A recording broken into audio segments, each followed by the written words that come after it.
Into the wild I'll go, and into the wild I am. It's been a while, freedom child, since I left my roots back home. Into the wild I'll go, and into the wild I am. It's been a while, freedom child, since I left my roots back home. Welcome to the Freebirth Society podcast. This is a radical space for women who are ready to celebrate their autonomous choices in birth, motherhood, and beyond. Together, we'll learn about wild birth through personal narrative, we'll explore the politics of birth, and we'll analyze everything that relates to our lives as women from a feminist perspective. Here's your host, Emily Saldea. It's been a while, freedom child, since I left my roots back home. Welcome to the Freebirth Society podcast. Emily here, and I am just feeling so vibrant and alive these days. I hope you are too. I'm really digging the quiet darkness of winter coming in.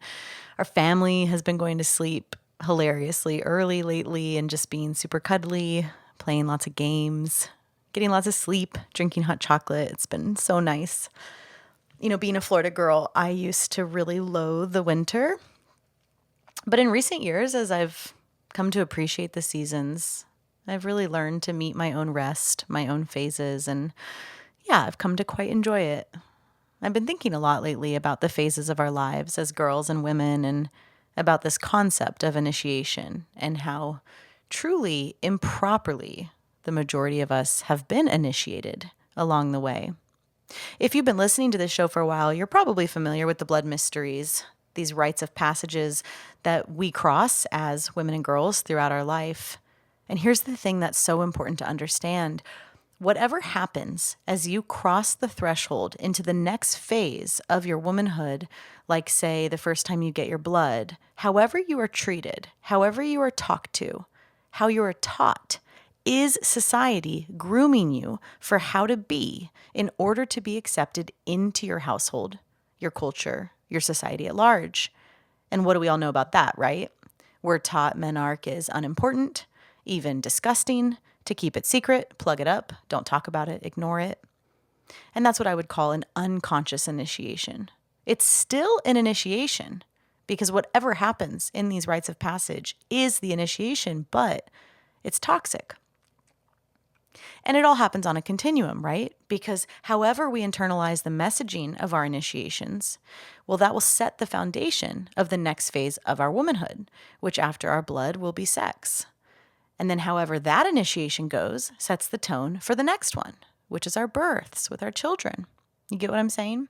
So if the initiations keep teaching us that we are small, unimportant, broken, disposable, unworthy, and that the messaging we need to take on in order to be accepted, in order to get love and approval from the culture we're in, then that is what we come to understand and accept as a survival strategy in order to belong. This is something I'm constantly unpacking and exploring with my dear friends, Kristen Hauser and Nancy Lucina, who teach the Blood Mystery School under the FBS umbrella. And after much creative discussion, we have decided to offer something that we've never done before. We are having a live 3-day event that is totally free, that we're calling The Initiated Woman. And it's going to be all about soaking in the sacred secrets of womanhood that no one has ever told you. It's about proper re-initiation. It's about you, yes, you, deserving honor, deserving celebration, and deserving to be initiated through a container of conscious women. I'm going to drop the link to reserve your spot in the show notes below. Again, it's totally free, just something that feels really important for us to be offering to you, my listeners. I've done a lot of this re-initiation work in my life personally, and it has been absolutely paramount to me creating a new framework to resourcing myself from a space of self-love so that I can hold and can do all that I am. I'm really excited. It begins January 16th, and I hope I see you there. All right, so today on the show, I have Winona, a young and radiant mother from Australia, who will share about her initiation into motherhood, which thankfully was entirely and powerfully perfect. Winona speaks to how she transformed from a selfish maiden to a confident mother, sure of herself and her choices. She walks us through the work and presence it took to move through the fears and prepare herself for birth. With the support of a radical birthkeeper, a friend, and her partner, she gave birth to her baby girl, and a new powerhouse of confidence within herself was formed. Winona's story is such an epic example of the creative spark that is ignited through an intact physiological birth and the true potential that women have when they are respected and honored during these sacred passages. Enjoy.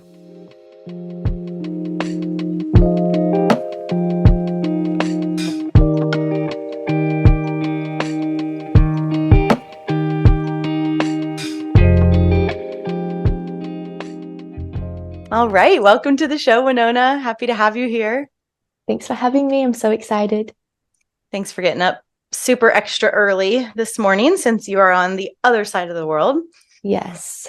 All right. So I love to pitch this question. Who were you before you became a mother? And kind of just tell us a little bit about who is Winona pre-motherhood. What does your life look like? And then that will bring us into this pregnancy.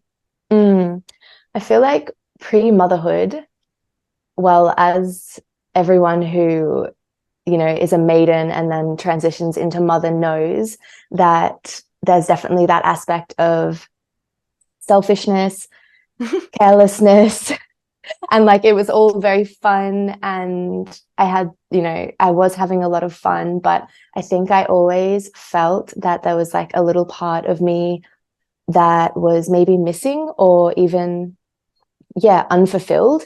And as I reflect now on this whole journey, the key thing that really stands out to me is how much more confident and sure of myself I am. I feel like that was always lacking when I was a maiden, and my journey into motherhood and the path that I knew I had to take has ignited this confidence and sureness and certainty within me, and life just feels very clear now, and it's like I can see clearly now, and if that makes sense. I love it. And it's really cool that you're saying that, because I was literally just writing about this before we got on here, that motherhood is designed for that, what you just described. But as we know, that isn't the common result of birth and postpartum because of what's happening in industrial birth, right?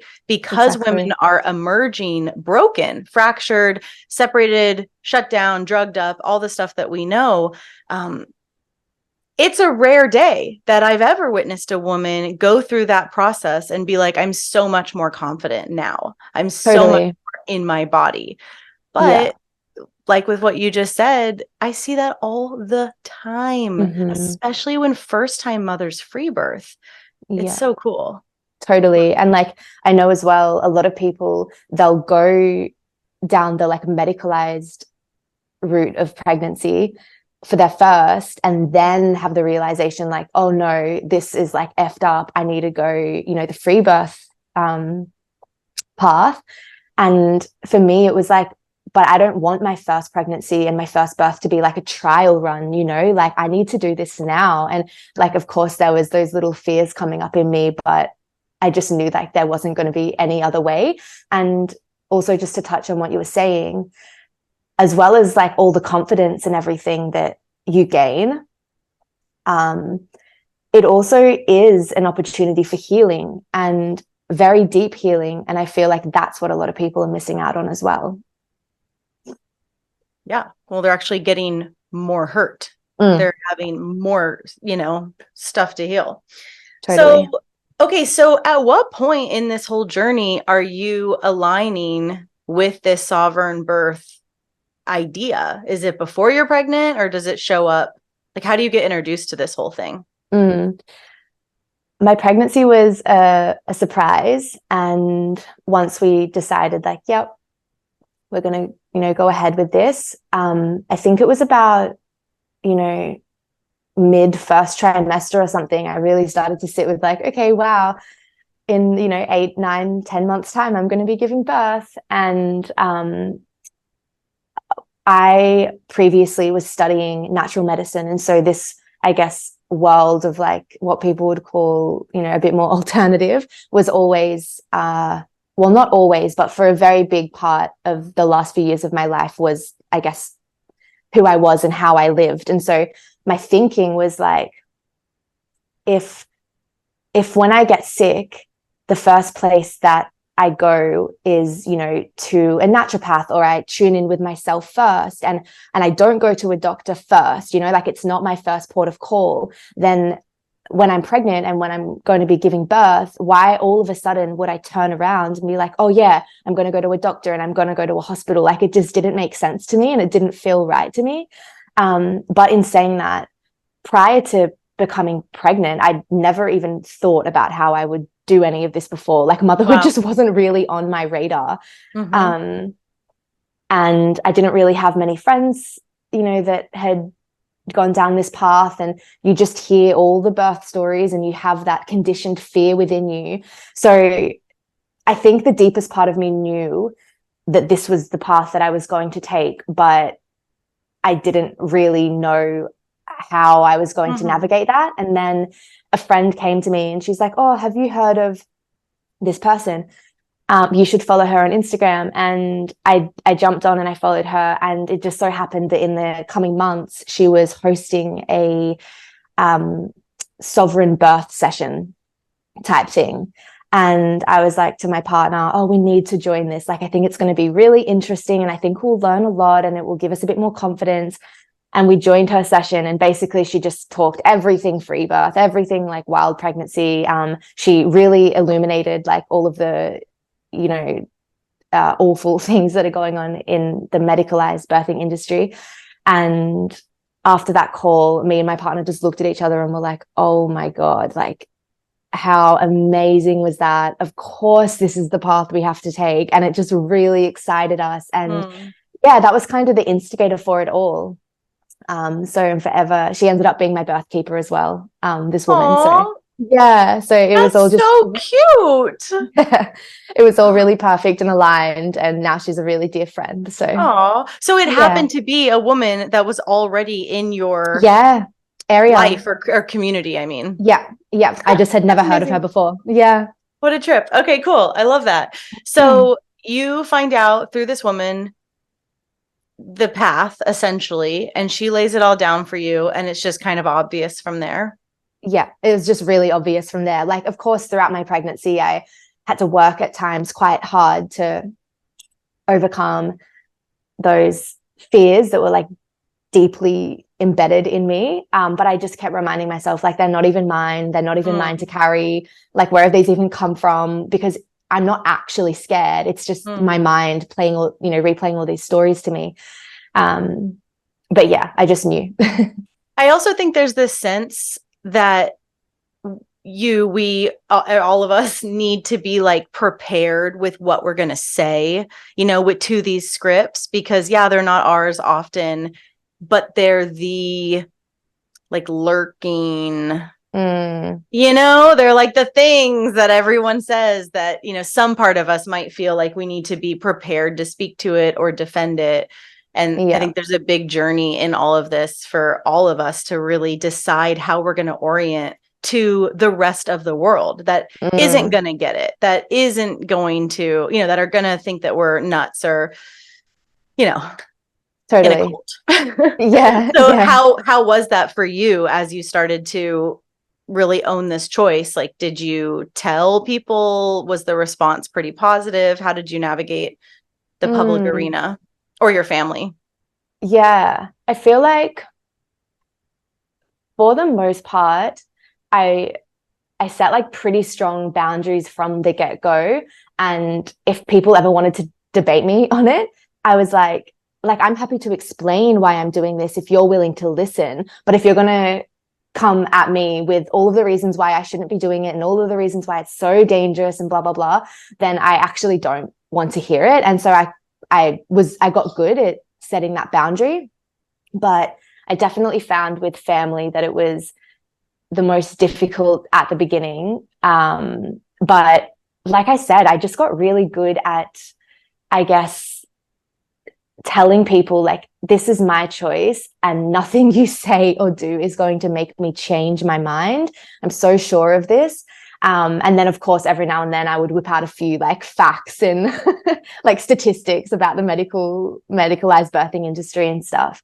But I think just really tuning into your why and like your intention. And like for me, it was my baby had made this really, really clear to me from the moment that I knew that I was pregnant. Like, it took me a little while to kind of really tune in, but I feel like the reason I did feel so strongly about this was because my communication with my baby was like so clear, and yeah, it just all made so much sense. And like, even during labor and after she was born, I was like, wow, like we just did that together. We worked so perfectly together. Like, I knew this was how you wanted to be brought into the world. But yeah, it's always going to be challenging when people are questioning you, especially on, you know, a topic that is so huge. Like, being pregnant and giving birth is like the greatest initiation ever. So to have to argue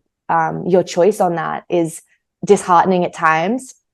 But yeah, tuning into your why and sticking really strong to that. And I know it's not always easy, but also finding community of people, of women who have walked this path before you, and being able to stand in solidarity together. And like you said about boundaries, you actually never need to argue or defend. Totally. Ever, right? You can just choose to not do that. Totally. So many women, you know, I'll talk with them and they'll be like, how do you like get your family to understand or respect your choice or any of that? And it's like, you don't. You actually just back off. But really, it's quite a crazy notion to a lot of women when I say, you can literally just say, I don't want to talk about it.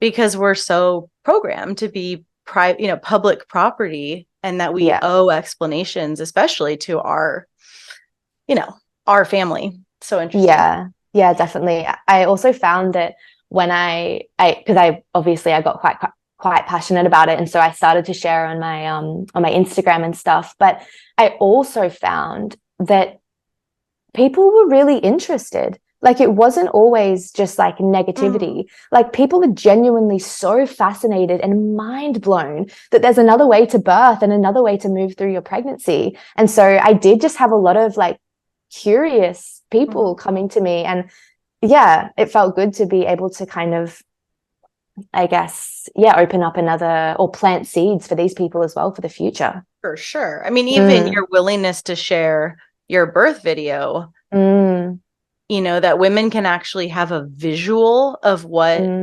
hands-off birth looks like. Totally. You know, it's a really big deal.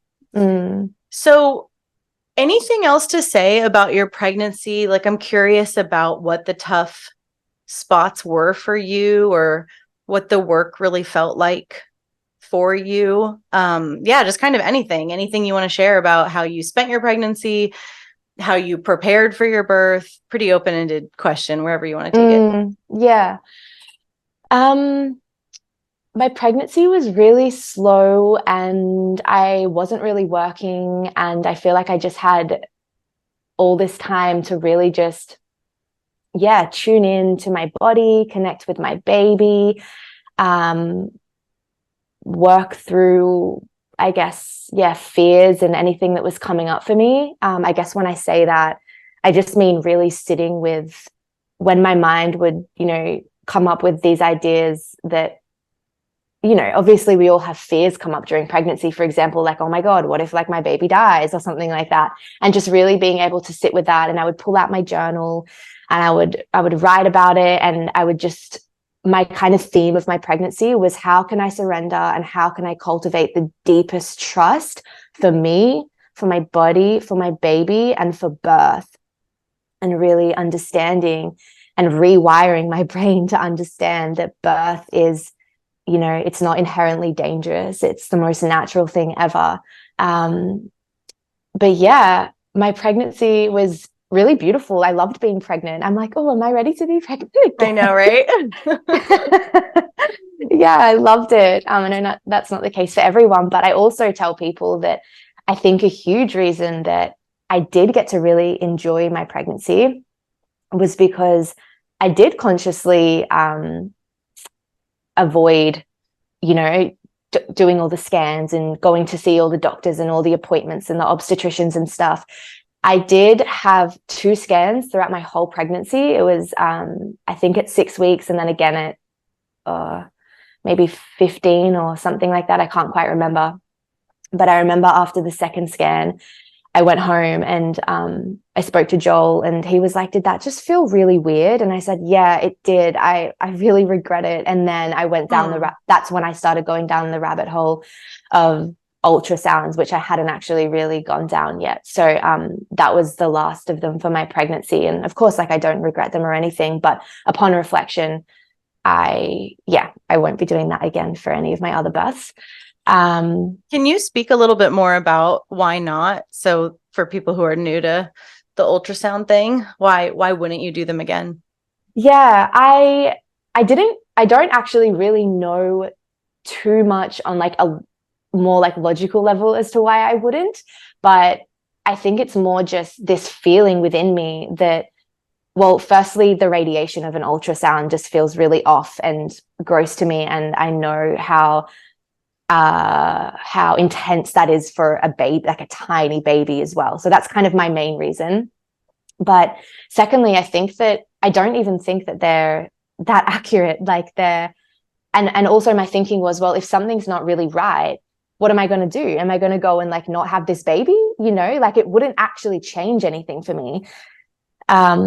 Also, I think that they can really take away from or like override your connection to your baby and kind of interfere with that connection and to them. So yeah, that's kind of just my thing, but it's mostly just this intuitive feeling in my body that's like, it doesn't really feel right.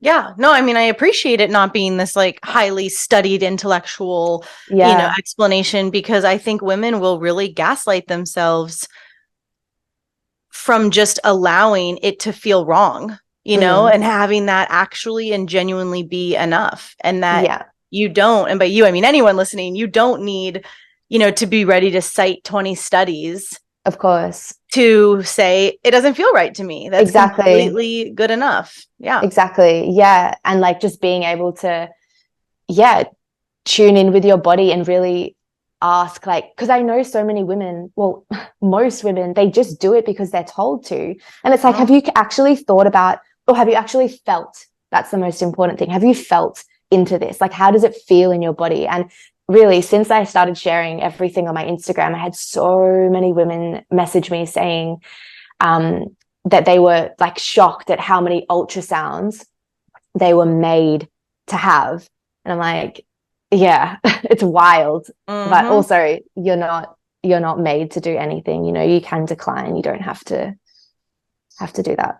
Yeah. I mean, it can be pretty tricky to decline within the system because they will often withhold service. Yeah, true. Right? So there is a sense of like, you got to play the game if that's the game you're choosing. But what women, often aren't awake to yet is you're choosing the game. Yeah. Right? You just don't know you're choosing the game. And once you realize you're choosing the game, I mean, it's life, right? All of it's exactly. A game. Yeah. Okay, so you tell me a bit about this relationship with the birthkeeper. So you find her and it feels really good to have her on the team, and what does that all look like? She's obviously not like a medical provider or licensed in any way. Tell me a bit about that setup. Yeah. So once we decided that she'd be my birthkeeper, she actually used to be a midwife and she was in the system, and then so like a lot of people a lot of women, or a lot of birth support workers, I guess they come to realize like, holy shit, that's not enough. effed up. Like, it's, I can't be in that energy. She actually calls it the entity, like the whole governing, like, I don't know, thing, this like dark entity. Yeah, it is. So yeah, she used to be in that. And then, which actually I kind of appreciate that she has dipped her toes in that before, and she knows like how just not right it is to then swing to the complete other side. But she's completely hands off, and I had her as my birth keeper. And then I had a friend who was training to be a doula, and she was still in like the training phase, I guess, and I invited her to my birth. Sorry. So it was those two, and then my partner, my dog, and then my birth keeper's baby. So they were all at my birth. But yeah, I guess my main birth support was my birth keeper and my friend at the time who was training to be a doula. And yeah, it was perfect.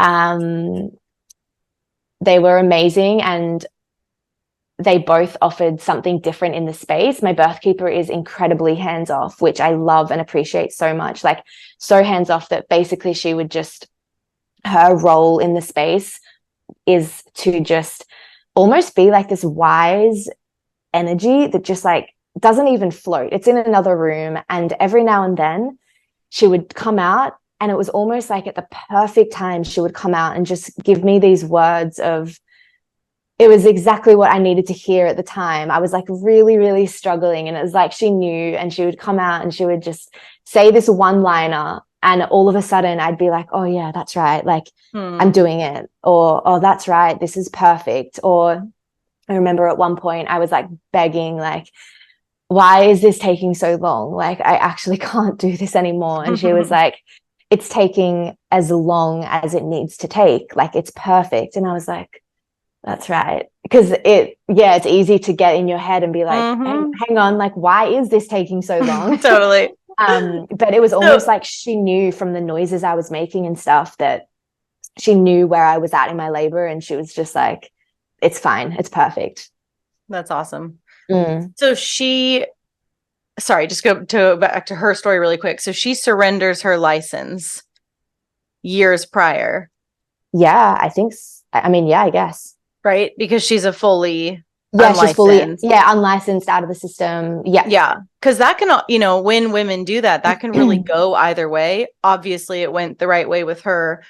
The other way it goes with medical providers who surrender their license is like they can't ever stop bringing that consciousness. Yeah. Whether it's fear of meconium or fill in the blank. There's a long list of it. And so, yeah, it sounds like she has done a lot of deprogramming in order to. Yeah, that's awesome. I also don't really know anyone who, like, what's the word? Despises the medical system when it comes to birth as much as her. So I might rival her. Yeah. Maybe you have to rival her. Okay, that's so cool. Yeah, I was wondering in your video, because I watched it recently, and I heard a baby, and I was like, does this woman have a baby? Like, I couldn't figure it out, but that makes sense. No, that was her baby. It was her, like 1.5-year-old, and he's been to like many, many births in his only 2 years of life. and how did that feel for you to have a baby that wasn't yours in your birthing space? Honestly, I didn't even know he was there. Like, I was so in my own world. I was so completely just somewhere else that I didn't even pay attention to the fact that he was there. Yeah. Cool. Yeah. Okay, so you are heading into your birth. Anything you want to speak about the end of your pregnancy? And if not, you can just get into your birth story.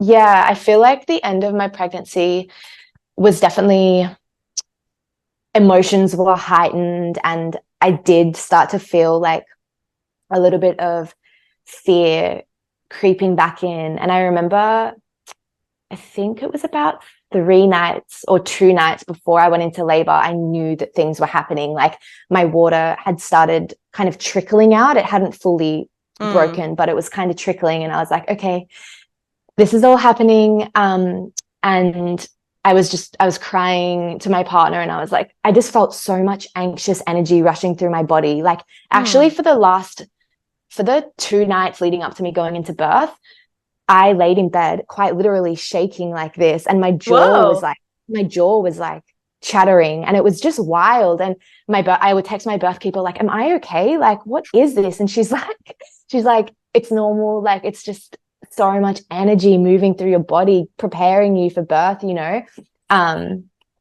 But yeah, I was excited, and I was also nervous, and I did have some fears come up. And so I went out into the living room and I wrote down, you know, a bunch of, I guess, fears that were still present for me. And then I went outside, and it was a full moon, and I just burnt the piece of paper, and I just said like, goodbye, truly, you're not mine, to carry. And then, yeah, just quickly, when I actually was in labor, it's really interesting because, of course, there were many moments where I felt completely defeated, but there weren't any moments where I thought to myself, like truly thought to myself, oh my God, something's wrong. You know, like those fears, they didn't creep into my, like they didn't come into my labor, into my birth space. It was like I was just so in it. And I'd like to think that, yeah, the 9+ months that I spent cultivating all of that trust really came through for me. And I was able to just like sit in that. But yeah, my birth, let me see how much of it I remember. Yeah, right? Because your kiddo is around a year now. Yeah, she's a year in like 3 weeks. Wow. Wait, my baby's a year in 3 weeks. Oh, wow. What's the date of your? October 3rd. Oh, okay. My baby's October 12th. So maybe she's Oh, not that's like 4 cute. weeks. Yeah, not much in it. So, okay. So a year ago, we'll see what we can remember. Yeah. How long-ish was it? I remember my one night, my waters started trickling, and then my contractions, I guess, started, but they were so incredibly, you know, mild, and very, very, very spaced apart. And then 24 hours had passed, and the next night I was laying in bed. Yeah. And the next night I was laying in bed, and it was about 2 a.m. and I was feeling really uncomfortable. And all of a sudden I got up and I thought, oh, I need to go pee. So I got up out of bed, and my waters literally burst, and I just felt this pop in my belly. And it was the most like such a wild feeling. And then I went to the bathroom, and I noticed that my like mucus plug, I think is what it's called. Yeah, was there. So I texted my birthkeeper, and she's like, all right, like all good. You just keep chilling, you know, do whatever you need to do. And she lived about 2 hours away at this time. So, oh, wow. Yeah, so she was just going to jump in the car when she felt that it was her time to come. And I went into the living room. Oh my God, it's so funny. And I got on my ball, and I had my earphones in, and it was, you know, like 3 a.m. or something. And I was rolling back and forth on my ball. And I remember thinking to myself, oh my God, if this is labor, I have got this. Yeah, of course. Oh my God. And welcome to the club. Totally. And I laugh so much because upon reflection, and I mean, how can you know? But I had no idea what I was in for. And it's so funny to reflect back. And thank God the early labor gives us that, you know, so we can be like, okay. Yeah, exactly. And I remember texting. I feel for the women who, you know, there's some women out there that like, they'll go 0 to 10. They'll just like get up and it's on, and they don't have any of the startup, any of the like integration. And that's so intense. Yeah. I have a few friends who's that's happened to, and they've explained it as their baby, like quite literally just like shot through them. And I was like, wow, can't relate. But yeah, intense. So how long about did yours once your waters opened? Yeah. So then it was, once my waters opened, which was about 2 a.m. on the 11th, I guess, if she was born on the 12th.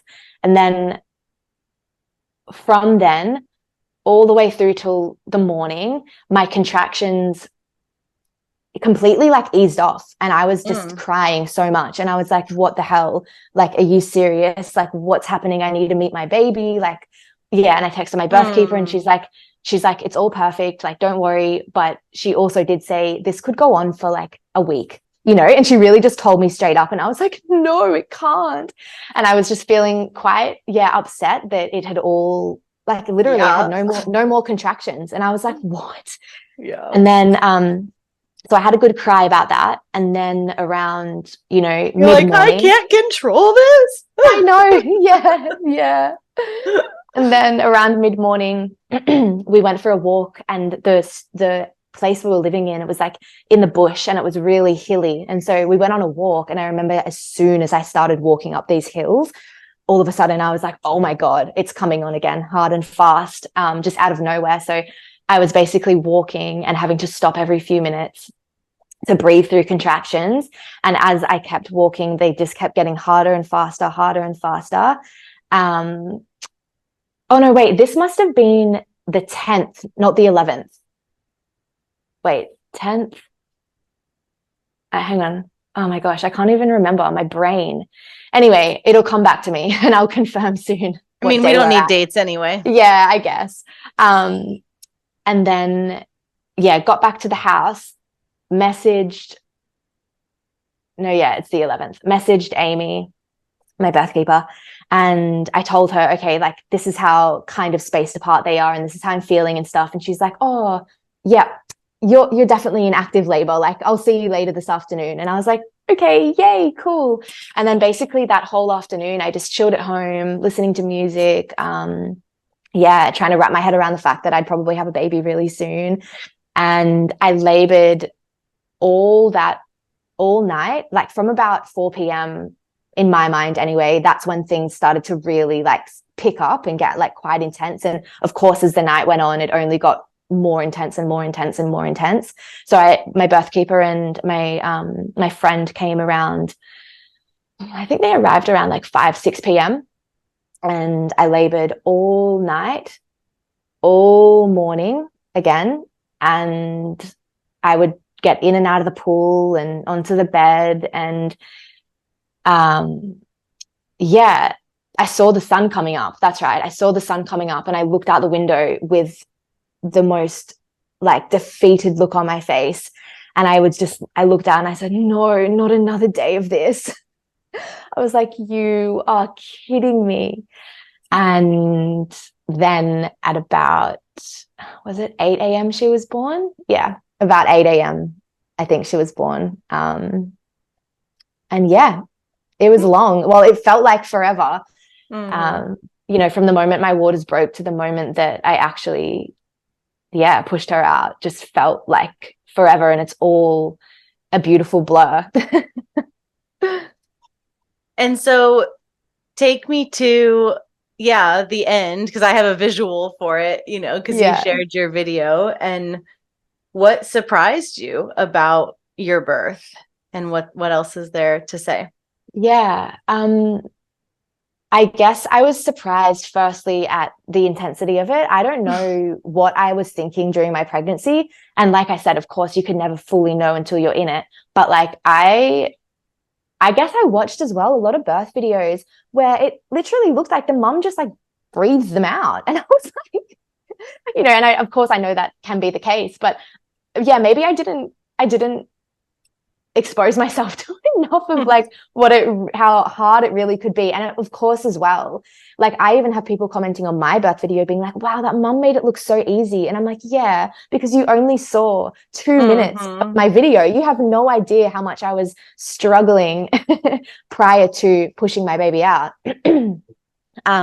Plus I'm making this up, but I feel like a lot of those quiet breathing them out videos are not first-time moms.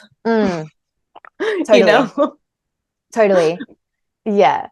So that definitely surprised me, the intensity. And I think as well, maybe how long it took. And I know that, you know, there's no right or wrong amount of time, but I don't think once I even thought to myself, oh, like this actually could take a really long time. I don't know how long I thought it would take, but yeah, it wasn't. Yeah, I was a little bit shocked, I guess. And there were many times where I just said, like, what the hell? Like, why is this taking so long? I actually can't believe this. But you just keep doing it. You just do it. And that coming back into that trust of like, it actually is taking as long as it needs to take is really important, because like, it helped me to understand that my body and my baby are moving in all of these really, you know, I don't know, intricate like positions and doing all the things they need to do to get themselves into the perfect position to then, you know, come earthside. They're probably the two things, I guess, that surprised me. But I do want to say that I think a big maybe lesson or insight for me upon reflection was that I actually was resisting the pain in a lot of ways during my labor. And I would often try and, I guess, escape it or move from a position that felt more easeful for me. And the lesson for me in that was that the more that you resist the pain and you don't just like hand yourself over to it, I feel like, and maybe this isn't the case, but I feel like that's maybe what was why everything was taking longer maybe, and why it wasn't moving at a speed that was maybe a little bit faster, because I was resisting so much. And I only say that because when my birthkeeper came out, it was probably like an hour or not even 2 hours before I actually pushed Maya out. She walked out and she said, oh, like, why don't you try laying on your side? Have you laid on your side yet? And I said, I have, but every time I lay on my side, it is so painful that I actually can't bear to be in that position and I have to move. And she kind of looked at me and she's just like, why don't you, you know, not to tell me what to do at all, but kind of insinuating, why don't you hop back into that position and see if you can really just sit with those feelings that that come up when you're in that position. And as soon as I spent, you know, I can't tell you how long it was, but a while in that laboring on my side in that position, that is when I started to almost start grunting and feel that she had moved down and that I was ready to start pushing. And yeah, Amy was like, I think that you can get in the pool now. And I was just like, oh my God, it's happening finally. And thank God.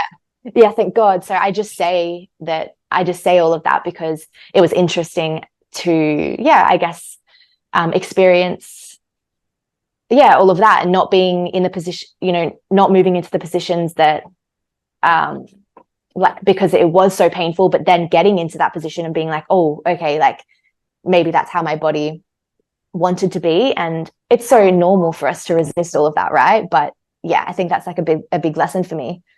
And try as we might to resist, a baby will still come out.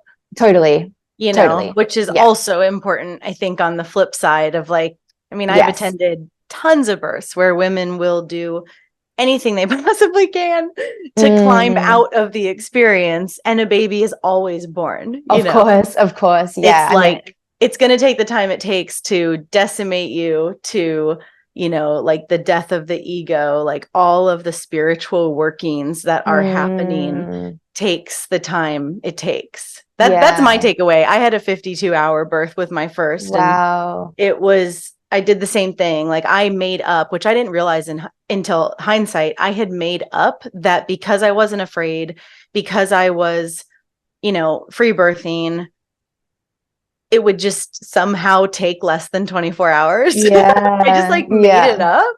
And so once it was after 24 hours, I was like, very pissed about that, you know? Yeah. And anyway, but I think I love that. And I wouldn't trade that for anything, because if I had gotten a 12-hour, I wouldn't have emerged with the decimation and like spiritual resurrection that was on the other side of that, you know? Totally. And I love that. Like, yeah, you're so right. It was taking as long as it needed to take to actually like absolutely transform me and like fuck me up, like destroy me. Yeah, and like upon reflection, of course, it was all perfect, and I can see that. But yeah, it's wild. So then, okay, so you birth her, and what is the next week like? Like, what is postpartum like as a first-time mom? So yeah, I birth her, and I like after a while, yeah, kind of like pull her up, which you've seen on my birth video, and then I don't know if I sent you the part or not where I'm like, oh, it's a boy. And my partner and my partner's like I don't know, I can't see properly, you know. And I don't know why I thought that, but the reason that I had like shock in my voice was because my whole pregnancy I just knew I was giving birth to a girl. Like I would have been shocked if it wasn't. But your scans, you didn't have them tell you with the ultrasounds? No, I didn't have them tell me. It was always going to be like, yeah, a surprise. But then I kind of gave her a flip, and I was like, oh, it's a girl. It's my girl. It's all good, guys. Like, don't worry. False alarm.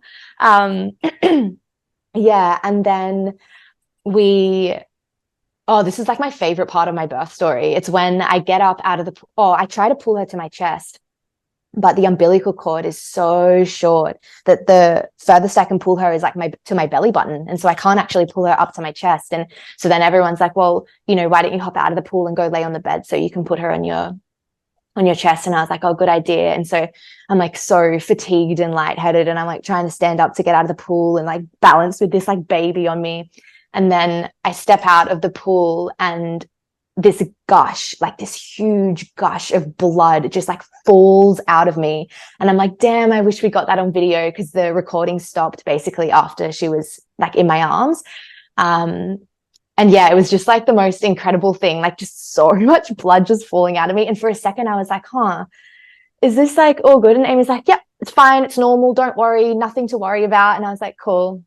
Which I think is important to note, because a lot of people have fear of like bleeding out or like bleeding this like so much after. And like, of course I know that can happen, but this much blood, like it's normal, it's fine. It was nothing to worry about. And I didn't feel worried at all. I was just kind of like, wow.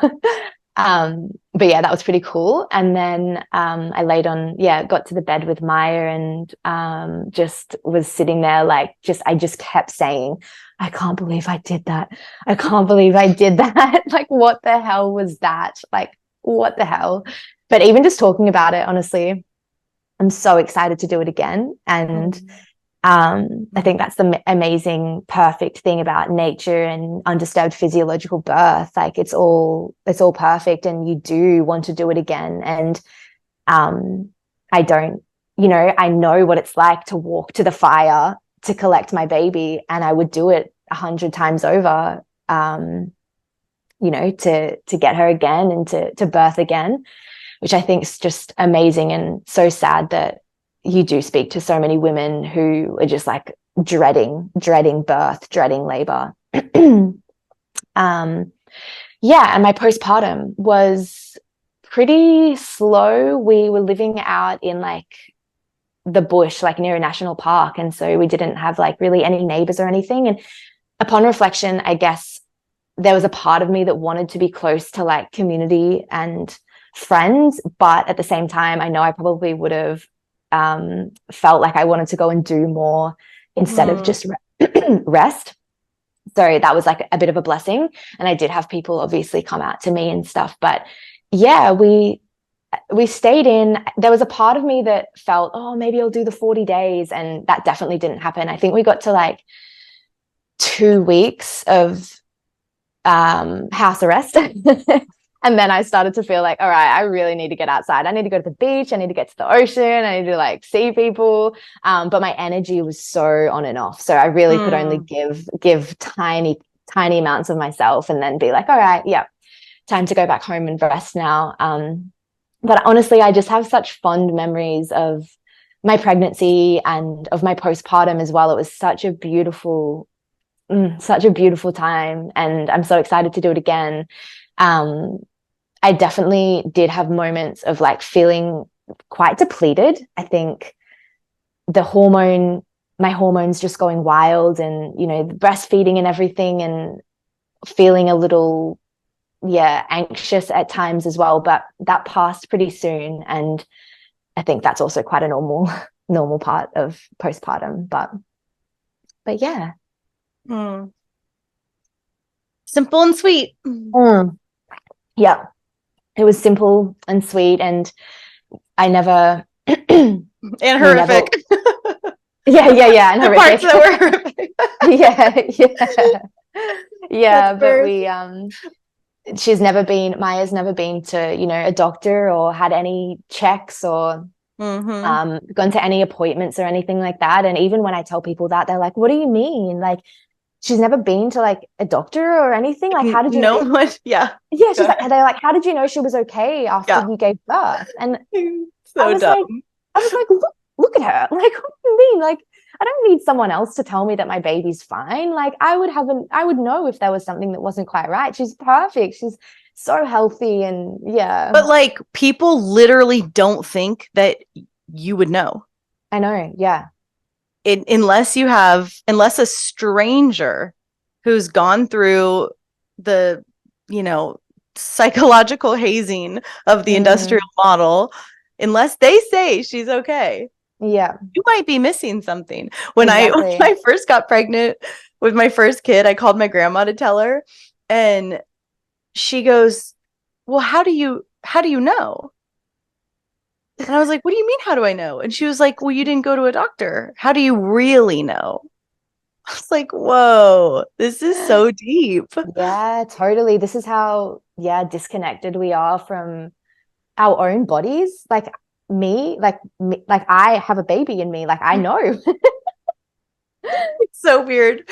Okay, so of course you wouldn't take her to a pediatrician afterwards, right? Like, this is the ripple effect of, yes, exactly, what we call wild mothering. It's just like figuring this out without the system and centering mother baby and letting it actually be really simple. Yeah, exactly.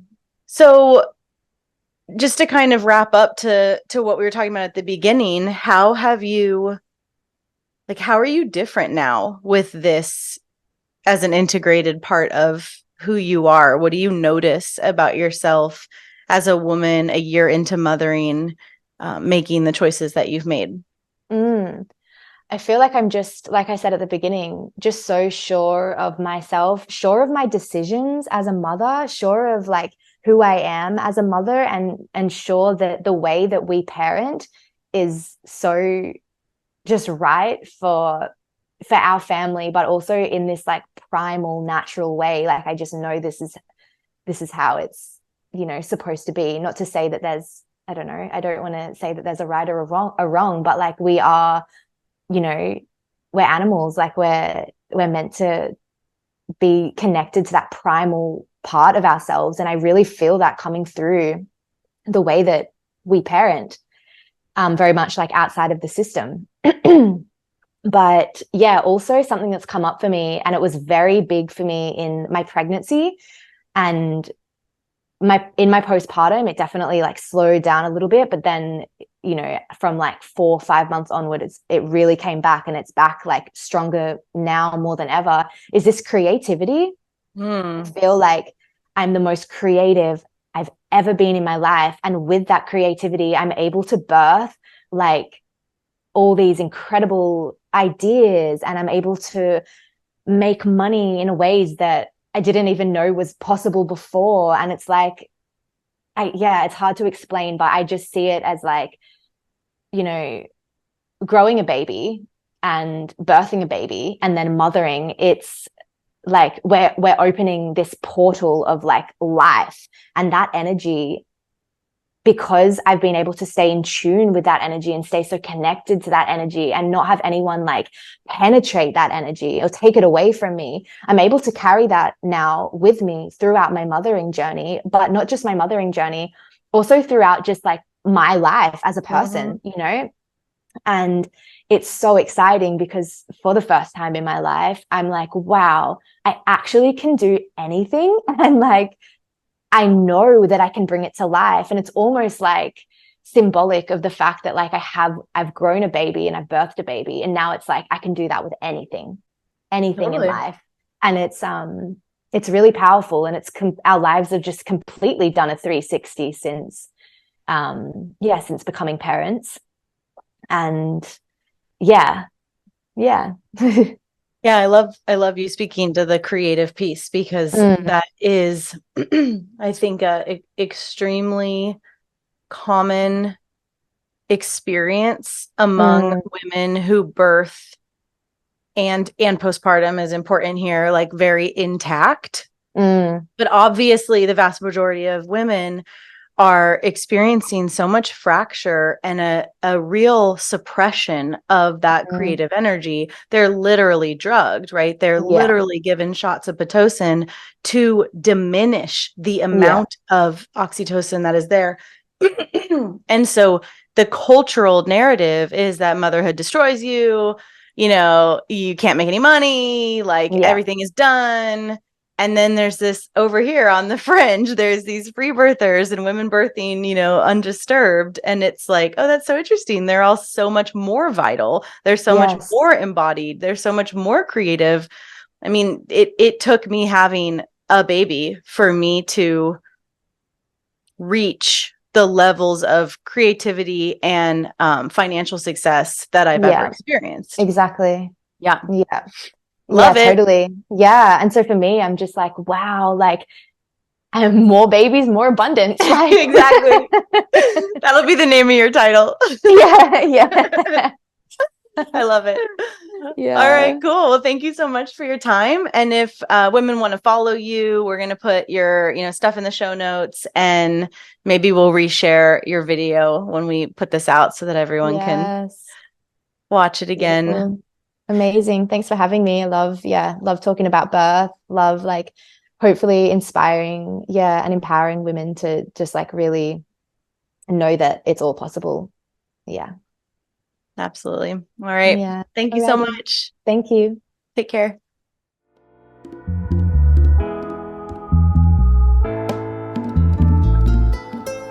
I hope you enjoyed the show today. You can support this podcast by donating to it on freebirthsociety.com and leaving an awesome review on whatever platform you listen on. The more reviews, the more visibility the show gets, so let's spread the word of sovereign birth. We've always got a lot going on at Free Birth Society, and you can find out about all of it at freebirthsociety.com, at Free Birth Society on Instagram, and opt in to my newsletter below in the show notes. We offer courses on free birth, authentic midwifery, and the blood mysteries, as well as one-on-one coaching, in-person retreats, and of course, our annual Women's Festival. Our exclusive, vetted, private membership is definitely something to check out if you're looking for a community of wise sisters. Together we rise. We must speak our stories, claim our lives, and support one another. This is the living revolution, and I am so grateful to be in it with all of you. I'll leave you with our epic Free Birth Society theme song, Wild Woman by Aruba Red. I honor you for the wisdom you held, the ancient traditions of plant medicine and womb magic. I feel the spirit of the ancestors as I place my hands upon my belly. This sacred portal will be honored. Eons upon light beams of survival, withstanding the eradication of our power by design. I will not allow the separation of our young to be forced upon me. My sisters will no longer birth in captivity. The picket line redefined from burning our wild women to paralyzing us and drugging our babes. Strapped down in a clinical white bed, drying up the milk from our breasts. Keep your needles. My family will never again be doomed to chase those dragons or your poison. We reject your fear. We choose love. Everything with intention. Death, ascension. I will fly and bring her back from the stars. Conscious